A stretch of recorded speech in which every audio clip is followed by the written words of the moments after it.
histórico. Termômetros despencam na região. Em Taubaté e São José, a mínima chegou perto de 0 grau. Em Campos do Jordão, turistas se deliciaram com a paisagem tingida de branco. E o frio vai continuar, mas a partir de amanhã deve perder intensidade. Termômetros em baixa, negócios em alta. Festival da Lã em Campos do Jordão quer resgatar a indústria de malhas. Nós temos um produto exclusivo, que quem está comprando aqui na nossa malharia está tendo um produto original de Campos do Jordão, que é muito importante. Em decisão unânime, TJ mantém cassação de Alex Torres, ex-prefeito de São Luís do Paraitinga. Violência. A polícia investiga ataques a ônibus em Taubaté. Foram 2 em menos de 24 horas. Tragédia na estrada. Vítimas do acidente com ônibus de estudantes são homenageadas em São Sebastião. Delegado responsável pelo caso ouve testemunhas e aguarda laudo da perícia para concluir as investigações. Uma maneira inusitada de dizer sim. No Dia dos Namorados, noivos de São José transformam clientes de um shopping em convidados do casamento deles. E foi uma oportunidade da gente fazer isso e mostrar para todo mundo que a gente se ama. Agora no Band Cidade.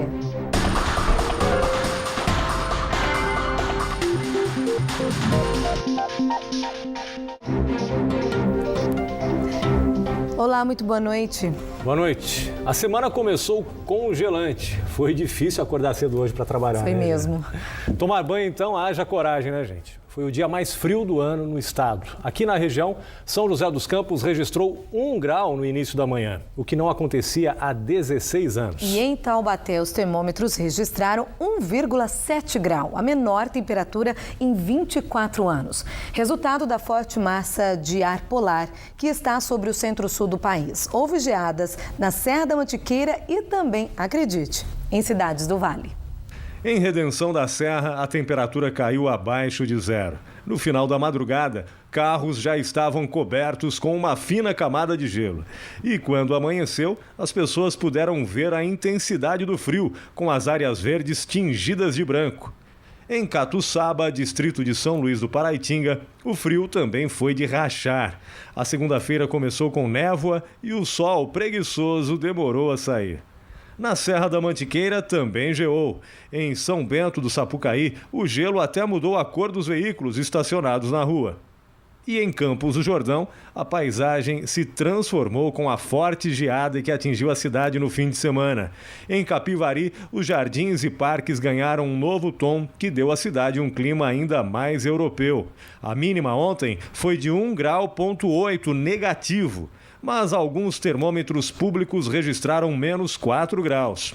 E mesmo quando o sol saiu, o gelo demorou a derreter. Hoje, segunda-feira, geou ainda mais forte em Campos do Jordão. Até os telhados ficaram cobertos. Assim, a natureza dá um espetáculo quando a maior parte do público ainda está dormindo. E amanhã a geladeira vai continuar, mas o pico do frio já passou. Ao longo da semana, as temperaturas vão ficar mais agradáveis, principalmente à tarde. Veja aí na previsão.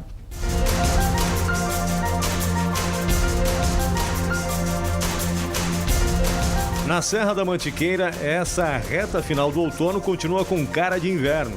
A região vai viver de novo um dia típico da estação mais fria do ano. Em Campos do Jordão e São Bento do Sapucaí, a mínima cai a 0 grau e há previsão de geadas. E apesar do céu azul e do sol, a máxima não passa de 12 graus amanhã. No Vale do Paraíba, a terça-feira amanhece ainda com muito frio. Em Jacareí, deve fazer 1 grau, mas à tarde, com a presença do sol, a temperatura sobe um pouco. Em Guaratinguetá, a máxima atinge 18 graus. E em Queluz, faz 19 graus. No litoral norte, os termômetros também despencam. Em Caraguatatuba e Ilhabela, mínima de 9 e máxima de 20 graus. Hoje, em Taubaté, apesar do sol, o clima não esquentou e a máxima estacionou em 17 graus. Amanhã, o frio permanece no período da manhã. À tarde, a temperatura atinge 20 graus na terra de Monteiro Lobato. Terça-feira também de baixas temperaturas em São José dos Campos. A mínima chega a 4 graus e a máxima não passa de 19. A umidade relativa do ar começa a cair, por isso a recomendação é beber bastante água. Em Ubatuba, o sol brilha entre poucas nuvens, mas não o suficiente para o clima esquentar.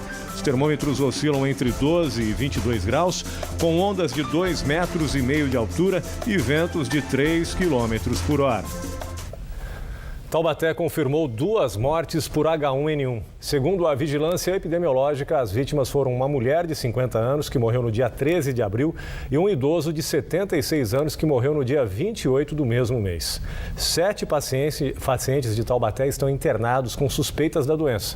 A região contabiliza agora 8 mortes com gripe H1N1 e 15 casos confirmados. Pois é, não são apenas os casos de gripe que aumentam nesta época do ano, com baixas temperaturas. Outras doenças também são comuns. Então, como se proteger e cuidar da saúde? É o que a gente vai conversar agora, saber com o otorrino, o doutor Gustavo Henrique Zangirolami.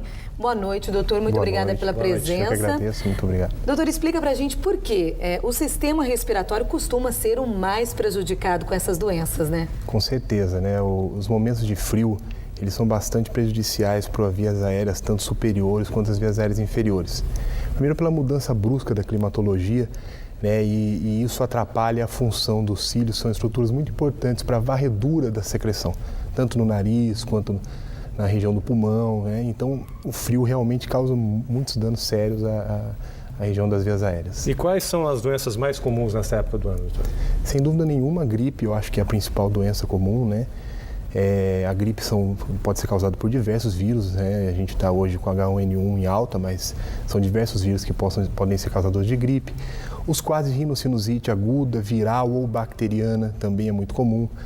Exacerbações de rinite alérgica é muito comum também, a gente vê o paciente que tem um quadro de rinite alérgica piorando, pneumonia e assim por diante, são doenças muito comuns que podem acontecer nesse período de inverno. Como evitar, doutor? É possível evitar passar o inverno aí sem ficar doente? É possível sim. Na verdade, existem umas situações importantes. Primeiro, eu costumo dizer que hidratação é muito importante, tomar bastante líquido. Evitar ficar em ambientes muito aglomerados e fechados, porque isso prolifera, né, um crescimento viral, crescimento bacteriano, de bactérias, fungos, né? Outra coisa muito importante e essencial para manter a via aérea pévia, né, para passar o ar de uma forma correta, é usar bastante soro fisiológico nas vias aéreas, no nariz, por exemplo, ou inalação para a via aérea inferior, para o pulmão. Isso é, sobremaneira, muito eficaz. Então, faz muita diferença e se agasalhar bem, se proteger das mudanças bruscas climáticas que podem ocorrer. O indivíduo está num local muito quente, vai para um local que esteja muito frio. Tudo isso é muito importante. Todos esses cuidados são muito importantes. E esses cuidados são mais importantes ainda com idosos e crianças, né? Com certeza. A faixa pediátrica e idosa é a principal atingida. Então, crianças de 0 a 11 anos e os idosos de 70 acima, com certeza têm uma imunidade um pouco menor e já no caso do idoso, por exemplo, são acompanhados muitas vezes, vêm com doenças crônicas como diabetes, hipertensão arterial e ajuda a fazer com que as doenças se proliferem de uma forma mais rápida, né? E quando é que a gente tem que procurar um médico? Na verdade, quando o paciente começa com um quadro crônico, quando a gente fala que demorado, né? De tosse, de muita secreção nasal, de aparecimento de febre, de cefaleia, que é a dor de cabeça, peso na face, né? Esses são os sintomas importantes de alerta que justificam a ida ao médico. Então, o aparecimento súbito, obviamente, pode não justificar, mas passou de um dia ou a piora muito rápida nesse sintoma, a dor no corpo também. Não consegue trabalhar, não consegue trabalhar. Levantar da cama. Exatamente, e isso faz com que ela faça uma procura mais rápida ao profissional de saúde, ao médico, né? Geralmente a primeira coisa que se faz é a automedicação, que não é recomendado. Não é toma aquele famoso comprimidinho lá para ver se passa a febre, a dor de cabeça. Isso é comum, corretamente, é o chá ou o comprimidinho, né? E às vezes pode até prejudicar a situação, né? Pode prejudicar porque ele pode piorar, ele não sabe o grau que a doença que ele se encontra. Ele não sabe se ele tem uma doença viral, ele não sabe se ele tem uma doença bacteriana. Então, tomar uma medicação antes de ir ao médico, talvez não seja a melhor conduta. A não sei que seja um caso de febre, toma um antitérmico, etc. e tal, mas é um cuidado muito importante que tem que ter, não deixar isso piorar, né? Tá certo. Então, nós recebemos aqui, olha, dicas importantes do otorrino, Dr. Gustavo Henrique Zangirolami. Muito obrigada pela presença. Obrigado a vocês. Boa noite para o senhor, bom trabalho. Uma boa noite, muito obrigado. Olha, nesse friozinho todo, né, Campos do Jordão promove um evento para esquentar o turismo. O Festival da Lã, além de aquecer a economia, também quer que o município volte a ser referência em malhas na região. Até as árvores estão prontas para enfrentar o inverno. E olha só este Fusca! Tudo ficou charmoso, até as calotas e os bancos. Na Praça do Capivari, a lã domina o cenário. Os turistas não perderam a foto. E quem vem à UFest pode ajudar a tecer. Esta é uma versão gigante de um brinquedo antigo, conhecido como rabo de gato. Com a ajuda dos visitantes, aos poucos, as bolas vão sendo cobertas pelos fios e se soltam. 11 estandes com peças produzidas por artesãos da cidade estão expostos na Praça do Capivari. As mãos jordanenses trabalhando para fazer, desenvolver peças e se juntando, né, para desenvolver produtos de qualidade aqui para a cidade. O festival foi organizado com o objetivo de conquistar espaço no mercado nacional da lã. Há décadas, esse tipo de atividade estava adormecida em Campos do Jordão, mesmo com a forte tradição do tricô e do crochê. Isso porque a cidade não conseguiu acompanhar a modernização da indústria têxtil. E aí, o negócio entrou em decadência. Agora, o município quer reverter a situação, apostando dessa vez nos produtos feitos por mãos de artesãos locais. Gerar riqueza, renda para famílias em vulnerabilidade social através do tricô e do crochê. Criar uma indústria do agroturismo em volta da ovelha, criando produtos artesanais com a ovelha 100% mantiqueira. Neste estande, o que chama atenção são as máscaras de tricô. Muitas vezes só os olhos ficam de fora. Perfeito para enfrentar o frio da serra. Eu amei. Nesse frio, a Aline arrasou essas máscaras. Vai levar uma? Vou levar duas. Uma de cada personagem. O festival tem como foco principal os artesãos, mas donos de malharia aproveitaram a promoção. Paulo é dono dessa loja há 22 anos. Ele conta que é difícil competir com o mercado chinês. Para incentivar as vendas, o negócio é receber excursões de todo o país. Os turistas fazem uma visita pela fábrica e conhecem todo o processo de produção das roupas. Nós temos um produto exclusivo, que quem está comprando aqui na nossa malharia está tendo um produto original de Campos do Jordão, que é muito importante, além de ser brasileiro, de Campos do Jordão. A ideia é que a gente consiga tirar esse projeto da lã natural do papel, começar a realmente incentivar a produção de ovelha, mais organizar essa indústria, organizar as artesãs para produzirem mais, e a ideia é ampliar esse projeto para aí centenas de famílias, quem sabe daqui 5, 10 anos a gente ter aí 1000 famílias atendidas por esse projeto. Olha, o Festival da Lã volta no próximo sábado, dia 18, na Praça de Capivari. A entrada é de graça. A seguir, vítimas do acidente com ônibus de estudantes são homenageadas em São Sebastião. E também, 5 meses depois das multas aplicadas a hospitais, nossa equipe foi ver como está sendo o descarte de lixo infectante em Taubaté. 7h03, a gente volta daqui a pouquinho.